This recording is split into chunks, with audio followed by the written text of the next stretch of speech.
This is a true story from my life, something I held inside for almost 50 years.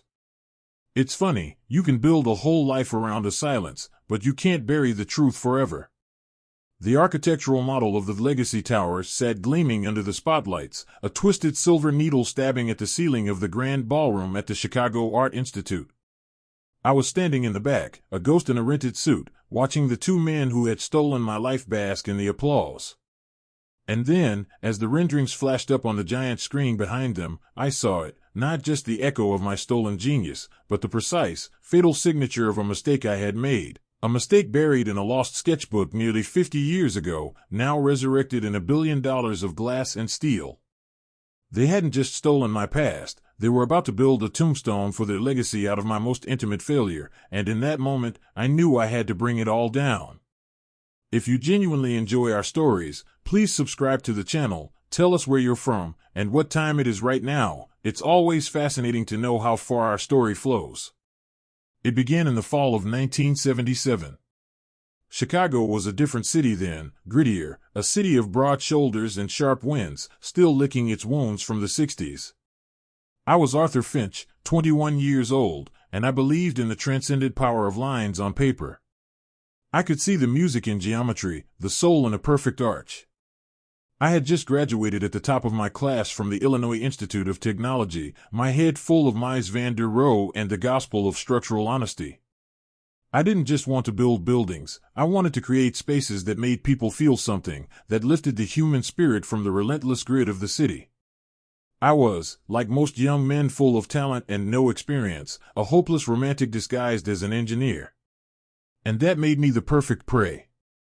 I met them at a small, smoky jazz club in Lincoln Park called the Green Mill. Marcus Thorne had the kind of effortless, predatory charm that drew people in like a warm fire. He was all expensive cologne, a booming laugh, and a portfolio of flashy, derivative designs that impressed clients but had no real soul. He was the salesman. Julian Croft was his shadow, quiet, watchful, with eyes that seemed to be constantly calculating angles, not of buildings, but of people. He was the numbers man, the strategist, the one who could turn Marcus's hot air into cold, hard contracts. They were a perfect machine of ambition, and they were missing just one part, a genuine, world-class idea. That's where I came in. They saw my student portfolio at a university exhibition. It was a series of sketches for a new kind of skyscraper, one that didn't just scrape the sky but seemed to embrace it. I called it the Spire. It wasn't a brutalist box or a glass coffin. It was organic, twisting as it rose, with a structural system based on the Fibonacci sequence of a blooming flower. It was designed to play with the infamous Chicago wind, not fight it, turning its force into a kind of whispering music through tuned baffles in the facade. It was radical, beautiful, and everyone said it was unbuildable. Everyone but Marcus and Julian. They cornered me that night at the mill, their voices smooth over the saxophone's lament. Marcus threw an arm around my shoulder, his words painting a future of gleaming towers and magazine covers. "Arthur, my boy," he'd said, his voice a conspiratorial rumble, "you're the engine. We're just the wheels. Together, we can own this city's skyline." I was starstruck. They offered me a partnership. Not a job, a partnership. Thorne, Croft, and Finch. It had a ring to it, the sound of legacy. We set up in a cramped, dusty office in the Monadnock building, a relic of old Chicago architecture that felt like a sacred place to start. For 6 months, that office was my entire world. I slept on a cot in the corner, fueled by lukewarm coffee and the electric thrill of creation. I filled sketchbooks, built balsa wood models, ran structural calculations by hand until my fingers were numb and stained with graphite. Marcus handled the schmoozing, as he called it, whining and dining potential investors. Julian handled the logistics, drafting contracts and incorporation papers that he'd have me sign without much explanation. "Just formalities, Art," he'd say, his smile never quite reaching his eyes. "Gotta build the foundation before we build the tower." And I was building the tower. I was pouring every ounce of my being into the spire. It was more than a building to me, it was the physical manifestation of my soul. I solved the engineering problems the professors said were impossible. I developed a new kind of load-bearing core, a new system for cladding the complex curves of the facade. Marcus and Julian were ecstatic. They saw the genius in it, not for the art, but for the novelty. It was their ticket. The city of Chicago had announced a major competition for a new flagship tower in the Loop, a project that would define the next generation of the Skyline. Our firm, Thorne, Croft, and Finch, submitted my design. The competition was fierce: Skidmore, Owings, and Merrill, all the big players. But we had something they didn't. We had magic. And in the spring of 1978, the impossible happened. We won.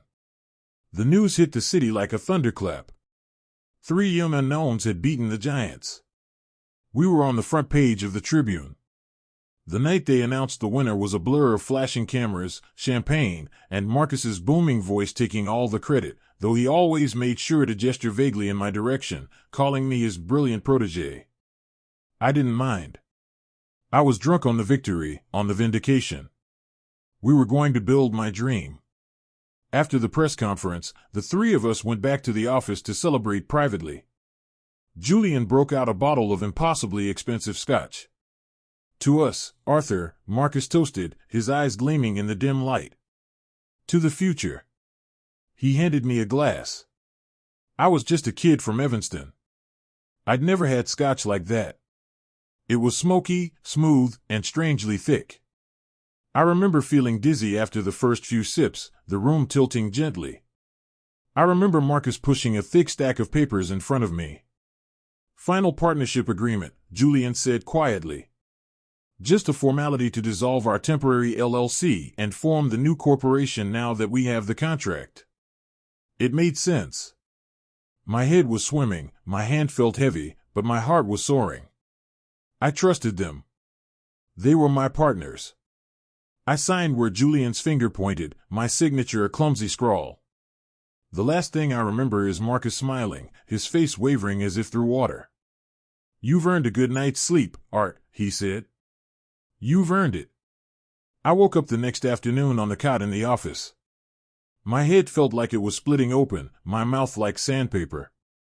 The office was empty, but there was an envelope on my drafting table with my name on it. Inside was a cashier's check for $5,000 and a 1-page letter. It wasn't a letter of partnership. It was a letter of termination. It stated that my consulting services were no longer required. Enclosed were copies of the documents I'd signed the night before. It wasn't a partnership agreement. It was a full, irrevocable release of all intellectual property, a sale of my design, my concepts, my future, and my name, all for the sum of $5,000. There was also a non-disclosure agreement, thick with legal threats, forbidding me from ever claiming any association with the project or the firm, which was now legally incorporated as Thorne and Croft Associates. My name was gone. My building was gone. My future was gone. They hadn't just stolen my work, they had drugged me, tricked me, and erased me from my own life story.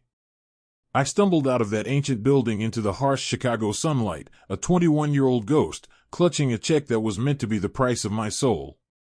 I looked up, at the empty patch of sky where my tower was supposed to stand, and I felt the cold, hard certainty that my life was over before it had even begun. But I was wrong. It wasn't over. It was just waiting. The shock gave way to a frantic, desperate anger. I tried to fight. I was 21, naive, but not stupid. I knew I'd been wronged. I hired a lawyer, a weary public defender who looked at my story with tired, pitying eyes. He read the documents I'd signed. My signature, though sloppy, was undeniably mine. He read the NDA, a masterpiece of legal intimidation crafted by Julian's expensive attorneys. "Son," he told me, his office smelling of stale cigarettes and defeat, "you signed it. We can allege you were impaired, but it's your word against 2 pillars of the business community. They have money, they have connections. You have a $5,000 check you haven't cashed. It's a tragedy, but it's a legal tragedy. I cashed the check because I had nothing else. The money felt filthy in my hands. I tried to go to the press. I got a meeting with a young, ambitious reporter from the Sun-Times. He listened intently, his pen scratching furiously in his notepad. For a week, I had a sliver of hope. Then the call came. "Sorry, kid," he said, his voice stripped of its earlier excitement. I took it to my editor. "We got a call from Thorne and Croft's legal team. They said you're a disgruntled former intern with a history of emotional instability. They have a sworn affidavit from a psychiatrist, a Dr. Alastair Finch. Any relation?" My blood ran cold. Alastair Finch was my uncle, my father's estranged brother. A man I hadn't seen in years, a man whose gambling debts my father had refused to pay. Julian's reach was longer and more insidious than I could have imagined. They hadn't just prepared for a legal fight, they had prepared for a character assassination. The story was killed. That's when the blacklisting started. I applied for every architectural job in Chicago. I had a stellar portfolio of student work, but suddenly, no one would see me. Doors that had been wide open were slammed shut. I'd get a promising first interview, and then, a day or two later, a cold, formal rejection. I learned later that Julian had a quiet word with the heads of every major firm in the city. The story was always the same: Arthur Finch, brilliant but unstable. A thief who tried to claim the work of his mentors. A liability. They didn't just steal my tower, they salted the earth of my entire career. I was an outcast in the only world I ever wanted to belong to. While my world shrank, theirs exploded. Construction began on the spire, which they had arrogantly renamed the Thorne Tower. I watched it rise, floor by agonizing floor, a monument to my own destruction piercing the sky above the loop. I couldn't escape it. Its skeletal form haunted me from my apartment window, from the windows of the bus I took to my new job, a dead-end drafting position at a small suburban engineering firm that designed sewer systems and parking garages. I traded soaring vistas for sewer gradients. I spent my days drawing concrete culverts and rebar patterns, the ghost of my stolen tower looming over me. Years bled into decades.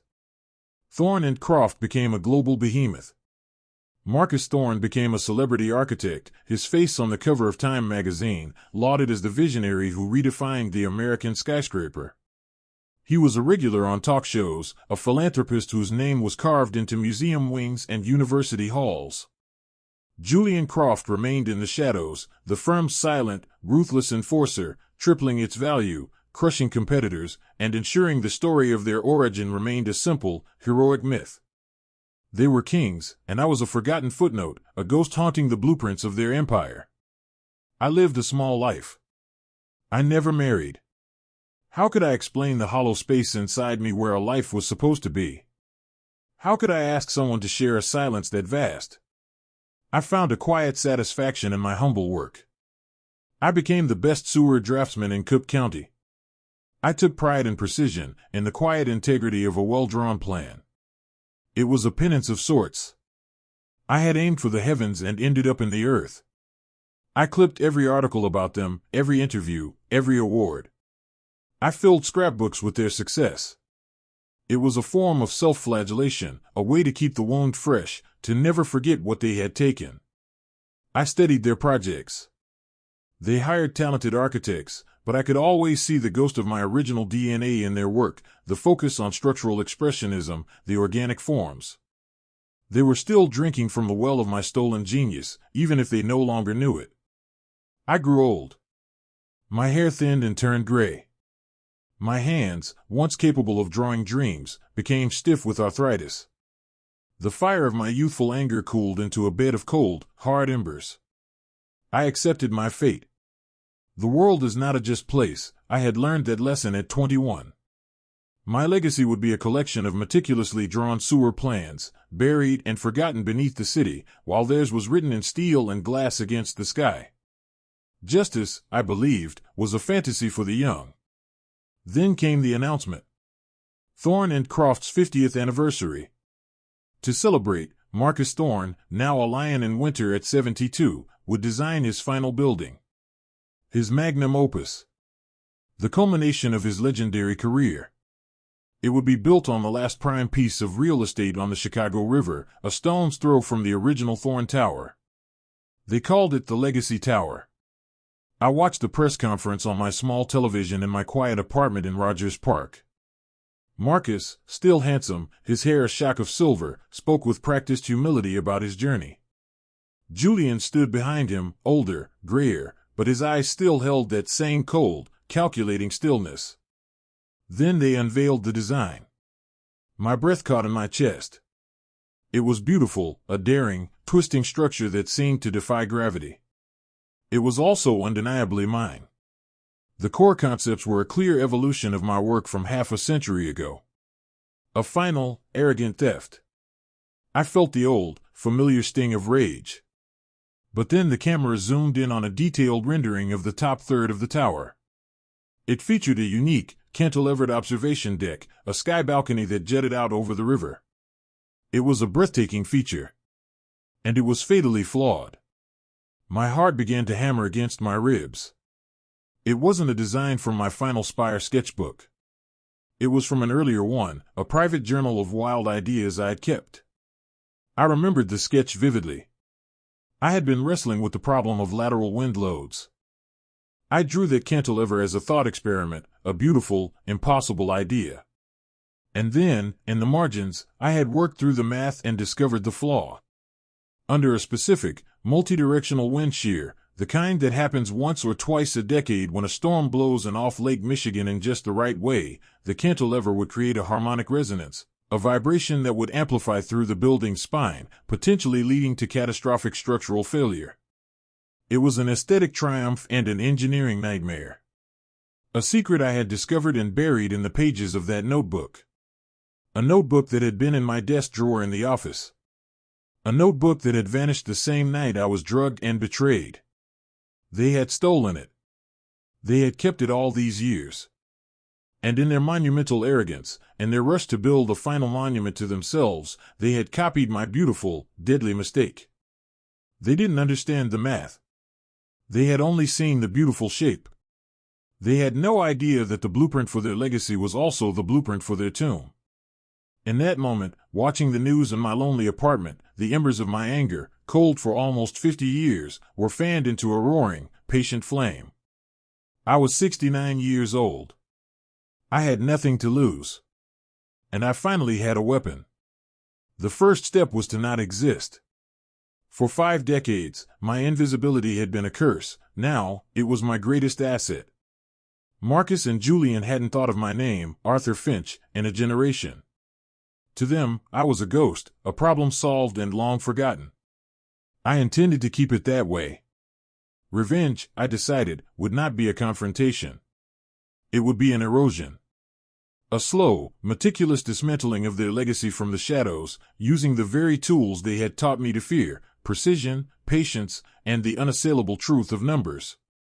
I sold my small collection of rare architectural books, my only real possessions of value. It gave me a modest war chest.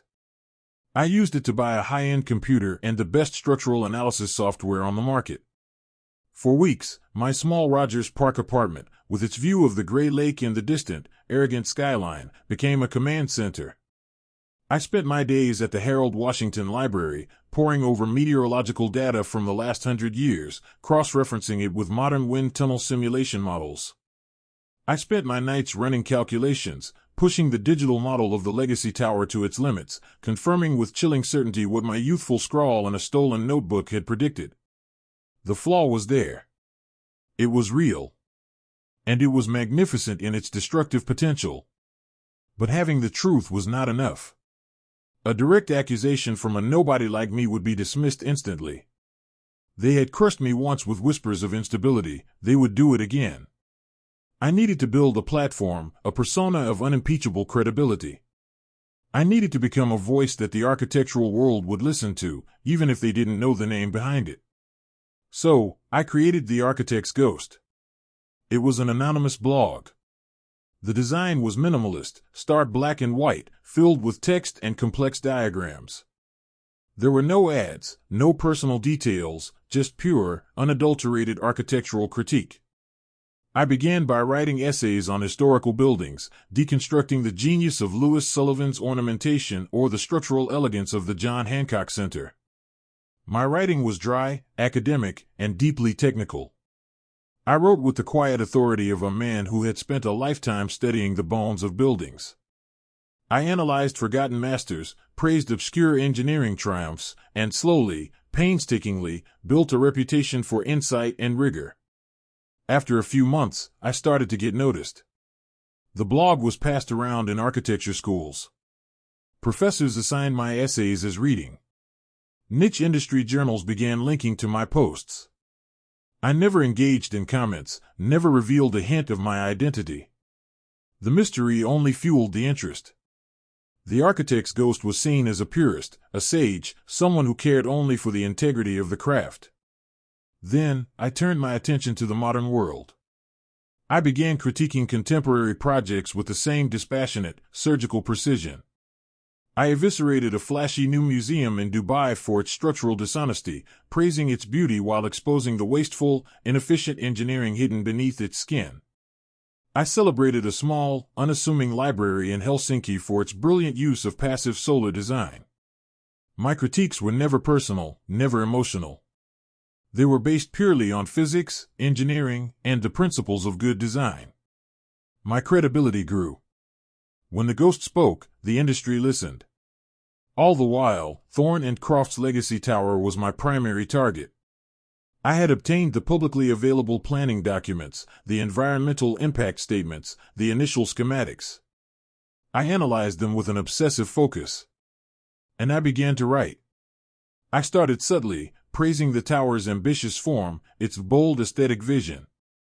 I was seducing my audience, and my targets, into a false sense of security. Then, I began to plant the seeds of doubt, always framed as academic questions. My first major post on the tower was titled An Interesting Question of Harmonic Resonance in Cantilevered Structures. I didn't mention the Legacy Tower by name in the first half of the essay. I wrote a dense, historical piece about failed projects, the Tacoma Narrows Bridge, the swaying Citicorp Center in New York. I filled it with differential equations and fluid dynamics charts. It was almost unreadably technical. Then, in the final paragraphs, I pivoted. These historical lessons, I wrote, provide a fascinating lens through which to view current ambitious projects. One might consider, for example, the proposed sky balcony on the new tower planned for the Chicago River. Given the unique multi-vector wind patterns created by the surrounding urban canyon, has the design team adequately accounted for the potential for aeroelastic flutter on the cantilever's leeward edge? It would be a catastrophic, if academically fascinating, oversight. I hit publish and went for a walk along the lakefront, my heart pounding for the first time in years. The post exploded. It was picked up by every major architectural journal and engineering forum. The question was too specific, too intelligent to ignore. It wasn't the rambling of a crank, it was a query from a peer, a master of the craft. Thorne and Croft's response was exactly what I'd hoped for, arrogant dismissal. Marcus Thorne was asked about it in an interview with Architectural Digest. He laughed it off. "Oh, the ghost," he said with a wave of his hand. "A very clever blogger, but he's an academic, not a builder. Our team of world-class engineers has run every simulation imaginable. The Legacy Tower is the safest, most rigorously tested building of the modern era. We welcome the scrutiny, but we're not concerned with ghosts." His arrogance was my shield. He had publicly acknowledged my existence and dismissed it, setting the stage perfectly. He thought he was swatting a fly, but he was legitimizing my voice. My next step was to find the other ghosts, the ones left in the wake of Thorne and Croft's 50-year reign. I started digging, using library archives and online databases to search for lawsuits, bankruptcies, and sudden terminations connected to the firm. It led me to a man named Leo. His father had owned a small steel fabrication company that had been a subcontractor on the original Thorne Tower. Julian Croft had squeezed his company on pricing, then buried him in litigation over phantom delays, driving him into bankruptcy and, ultimately, to a heart attack. Leo was now in his 60s, running a small hardware store in Cicero. He harbored a quiet, burning hatred for the men who had destroyed his family. He had boxes of his father's old files in his basement, invoices, correspondence, letters from Julian Croft that were dripping with veiled threats. It was a perfect record of their cruelty. I met him in a quiet diner. I didn't tell him my name. I just told him I was a journalist investigating the firm's history. The stories he told me, the documents he showed me, were chilling. I found others. A brilliant female architect who had been a rising star at the firm in the 90s, until she was fired after rejecting Marcus Thorne's advances. A project manager who was forced to sign off on substandard materials for a project in the Middle East. I gathered their stories, their evidence, their pain. Each one was another cut, another crack in the foundation of the Thorne and Croft myth. I had the fatal flaw in their new tower, and now I had the fatal flaws in their history. I was ready to escalate. I was ready to bring the whole rotten temple down. The public dismissal from Marcus Thorne was the opening I needed. It framed the debate exactly as I wanted, his corporate confidence versus my anonymous, academic precision. Now, I had to prove that the academic was right and the corporation was dangerously wrong. My next blog post was a direct, devastating response. It was titled, A Ghost in the Machine, a deeper analysis of the Legacy Tower's aeroelasticity. This time, I held nothing back. I published my own wind tunnel simulation data, rendered in stark, terrifying graphs. I used the publicly available schematics and overlaid them with 50 years of Chicago's worst storm data. The post was a masterclass in forensic engineering. I demonstrated, with cold, undeniable math, how a specific convergence of factors, a northeasterly gale hitting the building's curved facade while a downdraft from a taller, adjacent tower created a vortex, would trigger the exact harmonic resonance I had predicted. I created a video simulation showing the sky balcony beginning to oscillate, the vibrations moving down the building's core, growing in amplitude with each cycle. The final image was a simulation of microfractures appearing in the building's primary support columns. I didn't say the building would fall. I simply said, the data suggests a failure probability well outside acceptable engineering safety margins. I concluded the post with a single, chilling sentence: a ghost in the machine is a flaw in the system that goes undetected until it's too late. I urge the City of Chicago's Department of Buildings to independently verify these calculations before a single shovelful of earth is turned. The effect was instantaneous and seismic. This was no longer an academic question, it was a public safety warning. The post was no longer just on architectural blogs, it was on the front page of the Chicago Tribune's website. City Hall was flooded with calls. The alderman for the district where the tower was to be built demanded a public hearing. The story was perfect for the media, the anonymous, mysterious ghost versus the celebrity architect, a David and Goliath narrative with the safety of the city hanging in the balance. Thorne and Croft's PR machine went into overdrive. They issued a lengthy press release calling the blog post wildly irresponsible speculation and a baseless attack by a cowardly, anonymous troll. They published a counter-report from their own engineers, full of glossy charts and reassuring jargon. But the damage was done. The seed of doubt had been planted in the one place they couldn't control, the public mind. People were scared. The phrase failure probability was now attached to their legacy project. While they were fighting a public relations war, I was opening a second front. I took the evidence I had gathered from Leo, the steel fabricator's son, and the other victims, and I packaged it. I wrote a detailed, footnoted history of Thorne and Croft's business practices, complete with scanned copies of the threatening letters from Julian and the sworn affidavits from the people they had ruined. I sent the package anonymously to a young, hungry investigative reporter at ProPublica, a journalist known for taking on powerful corporations. I didn't ask for credit. I just provided a roadmap to the truth and the names of the people who could verify it. The pressure on Marcus and Julian was immense. They were now fighting a two-front war. On one side, their magnum opus was being publicly questioned on fundamental safety grounds. On the other, a reporter was quietly digging into the dirty secrets of their 50-year history. I watched from my apartment as Marcus appeared on local news channels, his usual suave demeanor replaced by a strained, defensive anger. He looked haunted. Julian remained invisible, but I could imagine him in his corner office, shredding documents and making threats over the phone. They were surrounded. They were bleeding. But they weren't broken yet. They made a classic cornered animal mistake. They announced they were moving forward. They pushed the city for an expedited final zoning commission hearing, hoping to use their political muscle to force the project's approval and silence the controversy with a triumphant display of power. It was exactly what I was hoping they would do. They were walking straight into my final trap. The hearing would be their stage, but I would be the one writing the last act. I sent a simple, formal request to the commission's clerk to be added to the list of speakers for the public comment period. The name I signed was my own, Arthur Finch. After 50 years, the ghost was about to show his face. The day of the hearing was classic Chicago, gray, overcast, with a wind that bit to the bone. I put on the only suit I owned, a simple charcoal wool I'd bought for funerals. It felt appropriate. I looked at myself in the mirror. The face that stared back was not that of a young man full of dreams, but of a 69-year-old with crow's feet around his eyes and a lifetime of secrets behind them. I was calm. The rage that had fueled me for months had cooled into a placid, unshakable resolve. The hearing room at City Hall was packed. It was a media circus. Cameras lined the back wall. Every major developer, architect, and power broker in Chicago was there. It was supposed to be a coronation for Marcus Thorne. I saw him at the front table, flanked by a team of lawyers. He looked impeccable in a tailored suit, his silver hair perfectly coiffed. He was trying to project an aura of calm authority, but I could see the tension in his jaw.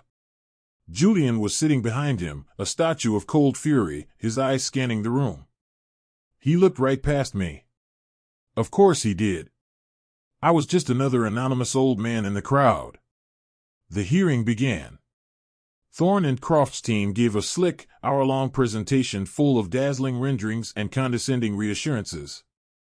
Their lead engineer, a man half my age with an unearned confidence, specifically addressed the anonymous bloggers' concerns, dismissing them as amateur analysis that failed to account for their proprietary dampening technology. They were trying to blind the commission with science, to create an illusion of overwhelming expertise. Marcus concluded the presentation with a soaring speech about vision, legacy, and the future of Chicago. The room applauded politely. It was a masterful performance of corporate theater. Then, the public comment period began. A few neighborhood activists spoke, complaining about traffic and shadows. Then the commission chair, a weary-looking woman named Alderman Du Bois, looked at her list. "Next," she said, her voice flat, "we have an Arthur Finch." A quiet murmur went through the room. The name meant nothing to them. I walked slowly from the back, my footsteps echoing faintly in the suddenly quiet hall. I felt hundreds of eyes on me. I saw Marcus lean over and whisper something to his lawyer. He didn't recognize me, but the name, dredged up from the deepest parts of his memory, must have triggered a flicker of alarm. Julian's eyes narrowed. He was staring at me now, the gears of his cold mind turning, trying to place the face. I reached the podium. I was not nervous. I had rehearsed this moment in my mind 1,000 times over 50 years. "Good afternoon, Alderman Du Bois, members of the commission," I began, my voice clear and steady. "My name is Arthur Finch. I am an architect." I let that hang in the air for a moment. "I am also the architect's ghost." A gasp went through the room. The reporters in the back scrambled, cameras flashing. I looked directly at Marcus and Julian. The color drained from Marcus's face. He looked like he'd seen a specter. Julian went rigid, his mask of composure finally cracking into a snarl of disbelief. "I am not here today to debate proprietary dampening technology or complex simulations," I continued, turning back to the commission. "I am here to talk about a simple matter of origin." I placed a single, yellowed piece of paper on the document projector. An old, hand-drawn sketch appeared on the large screens behind me. It was the original drawing of the cantilevered sky balcony, pulled from my memory and recreated perfectly. "This is a design for a cantilevered observation deck." It is beautiful. It is daring. And it is fatally flawed. Under specific, predictable windload conditions, it will fail. I then placed a second document on the projector. It was a copy of a police report dated April 14, 1978. This is a report I filed 50 years ago, reporting the theft of several personal items from my office, including a sketchbook containing that exact design. I didn't raise my voice. I didn't accuse them of anything beyond that. I didn't need to.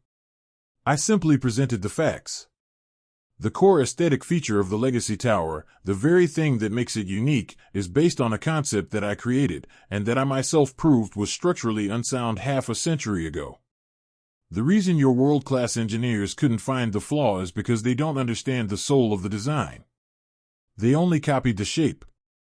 I looked from the commission back to the two men who had ruined me. They have spent 50 years building a legacy on a foundation of stolen work. It seems only fitting that their final chapter should be a monument to their ignorance, a beautiful building that could kill people. Silence. The room was utterly, completely silent. The commission members were staring at the screens, then at me, then at the pale, horrified faces of Marcus Thorne and Julian Croft. The illusion of their expertise, their legacy, had been shattered. I had not used insults or emotion. I had used the truth, a truth anchored in a 50-year-old crime. Alderman Du Bois finally broke the silence. Her voice was cold as steel. "Mr. Thorne," she said, "the Commission will require a full, independent, third-party structural review incorporating Mr. Finch's data before we proceed. This hearing is suspended indefinitely." It was over. The project was dead. The media swarmed Marcus and Julian, who were hustled out of the room by their lawyers, their faces ashen masks of defeat. The ProPublica article, detailing their predatory business practices, dropped online an hour later. It was a 1-2 punch from which they would never recover. Their stock would plummet. Their clients would flee. Lawsuits, both new and resurrected, would bury them. Their legacy was not just tarnished, it was annihilated. I slipped out a side door, ignoring the reporters who were now shouting my name. I took the L train back to my apartment in Rogers Park. I made myself a cup of tea and sat in my armchair, watching the evening light fade over the city. On the news, my face was on every channel. The story of the ghost who had returned to haunt the kings of the Skyline was the only thing anyone was talking about. I watched the Thorne Tower, the first thing they ever stole from me, as its lights began to twinkle on against the darkening sky. I had lost a skyscraper, a career, a life. But tonight, I had taken theirs. They had built an empire to hide a secret, and I had brought it all down with a single piece of paper and a truth whose time had finally come. It had taken 50 years, but the books were finally balanced. The end.